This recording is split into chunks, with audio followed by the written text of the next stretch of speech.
খান জাহান আলী 1863 হিজরি 26শে জিলহজ বুধবার অর্থাৎ 1459 সালের 23 অক্টোবর মৃত্যুবরণ করেন। খানজিলি দিঘির উত্তর পারে তার সমাধিসৌধ নির্মাণ করা হয়েছে। খান জাহান আলীর সমাধিসৌধটি বর্গাকৃতি।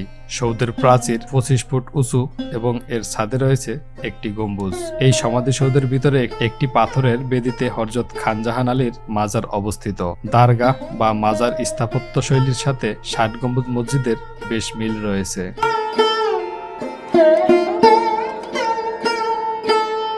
প্রতি বছরই বাংলা বর্ষপঞ্জি 25 অগ্রহায়ণ খান জাহান আলী মাজার প্রাঙ্গণে বার্ষিক ওরস মোবারক অনুষ্ঠিত হয়, আর চৈত্রের মাসে এই পূর্ণিমায় এখানে মেলা অনুষ্ঠিত হয়। খান জাহান আলী মাজার দেখতে ওরস এবং মেলায় সারা দেশ থেকে হাজার হাজার ভক্ত মাজারে এসে সমাবেত হন।